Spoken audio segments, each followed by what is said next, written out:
블로그, 인스타 등 개인 광고의 시대가 열려서일까요?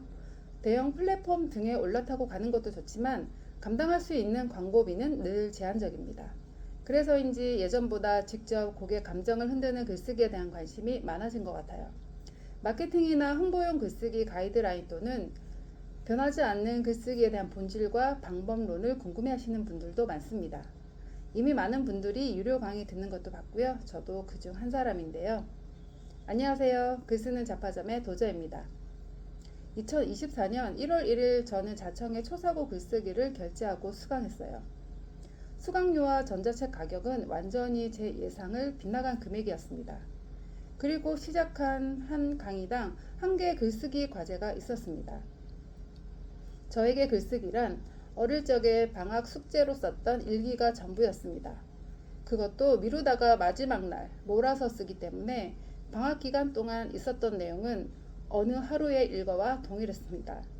그런 제가 머리를 쥐어뜯어가며 한 달 정도의 이벤트 기간에 30개 과제를 제출합니다. 하루라도 미루면 하나에 한두 시간씩 걸리는 글을 퇴근 후에 2개씩 써야 했습니다. 그렇게 해서 선착순으로 원데이 클래스 강의를 다녀올 기회를 얻었습니다. 태어나 처음으로 뭔가에 당첨이 된 순간이었는데요. 당첨 문자 받았을 때는 진짜 소름이 돋았습니다. 강의실로 올라가는 엘리베이터 안에서는 자청 바로 뒤에 서 있기도 했고요. 당첨된 그 300명이 모인 강의실은 기대감과 긴장감이 있었습니다. 학생부터 휴가받아 나온 군인, 고령의 어르신, 의사, 자영업자 등 직군도 다양했고 해외에서 오신 분도 있었습니다. 이렇게 다양한 사람들이 글쓰기에 관심이 있다는 것도 신기했습니다. 그렇게 2시간 정도의 자청 강의도 듣고 사인도 받았습니다. 그렇게 집으로 오는 내내 저의 기분은 어땠을까요? 유튜브로만 접하던 자청의 오프라인 강의도 듣고 같은 엘리베이터도 탔으니 무척 설레었겠죠? 하지만 안타깝게도 저는 그냥 그랬습니다. 허탈과 그동안 나의 노력이나 오늘 있었던 일이 별것 아니네 라는 어느 그 어디쯤에 있는 것 같은 기묘한 감정까지 저는 이렇게 갑자기 훅 치고 들어온 기분에 많이 당황했고요. 그 뒤로 한 달간 다시 의욕 없는 예전의 저로 다시 돌아갔습니다. 그리고 5달이 지나서 알게 되었습니다. 초사고 글쓰기 수강은 저에게 그냥 지나가는 과정일 뿐이었는데 어느새 그게 목표가 되었고 그걸 해내고 나니 글쓰기라는 행위 뒤에 더 이상의 도파민은 분비되지 않는다는 걸요. 갑자기 도파민이라니. 넷플릭스 하나만 봐야지 하다가 정주행하고 눈길이 가는 쇼츠 몇 개 보다 보면 더 재밌고 자극되는 영상을 찾아 헤매는 풀린 눈동자와 폰 화면 위를 끊임없이 움직이는 엄지손가락이 있습니다. 바로 도파민 중독 때문인데요. 몇 년 전부터 도파민이 인기입니다. 데니얼 리버먼의 저서 도파민형 인간에 나오는 내용을 가져왔는데요. 도파민은 1957년 런던 근교의 러넬 병원의 연구실에서 캐슬린 몬테규에 의해 발견된 뇌 속 화학물질입니다. 처음에 도파민은 노르에피네프린이라는 화학물질을 체내 합성을 돕는 물질 정도로만 여겨졌습니다. 참고로 노르에피네프린은 아드레날린 중 뇌에서 작용하는 화학물질만을 구분하는 이름입니다. 도파민을 만들어낼 수 있는 뇌세포의 수는 오로지 0.0005%, 즉 200만 분의 1에 불과함에도 이 화학물질이 사람의 행동을 크게 좌지우지합니다. 피실험자들은 도파민 신호가 켜졌을 때 쾌감을 느꼈고 소수 정예의 이 세포를 깨우기 위해서라면 그 어떤 고생도 마다하지 않았습니다. 게다가 조건이 맞아떨어져 쾌락 호르몬인 도파민이 갈구하는 생리적 욕구가 걷잡을 수 없이 부풀어 오르면 제 아무리 성인군자라 해도 저항할 수 없을 정도였다고 합니다. 도파민의 활성은 예측 불가능성, 즉 가능성과 기대에 대한 반응입니다. 인간은 다음 순간에 어떤 일이 일어날지 매 순간 끊임없이 예측합니다. 예상보다 빠른 퇴근길이나 통장 잔고가 10만원 더 들어있다면 행복한 오류는 도파민을 작동시킵니다. 도파민의 발화는 예상치 못한 기분 좋은 소식의 짜릿함이거든요. 사람이라면 누구나 어떤 기대감에 도파민이 폭발하는 경험을 한 번쯤을 해보셨을 겁니다. 예를 들면 카톡이나 전화만으로 연락하던 애인이 어느 날 편지를 보내왔다면 우린 속으로 생각을 하겠죠. 아, 무슨 내용이지?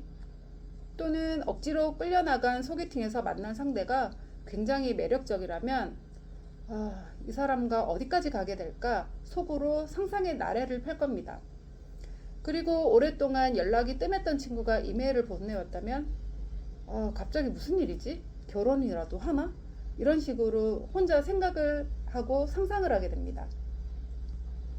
궁금증은 도파민이 발동을 거는 시점입니다. 애인의 편지를 확인하고 친구 이메일 내용을 읽고 소개팅에서 봤던 매력적인 부분이 거짓으로 드러난다면 인간은 호기심을 잃습니다.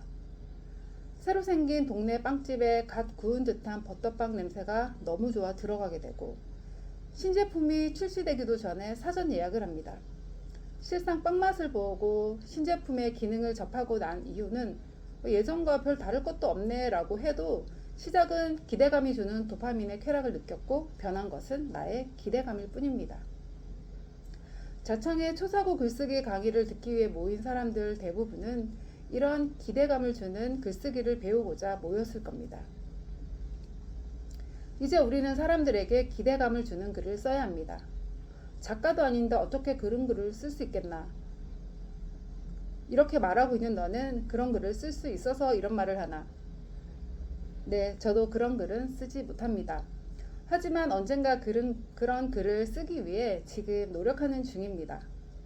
그리고 우리가 바라는 것은 셰익스피어의 천재성이 아니라 내가 원하는 타깃의 사람 감정을 흔들 수 있는 글쓰기 가이드라인입니다.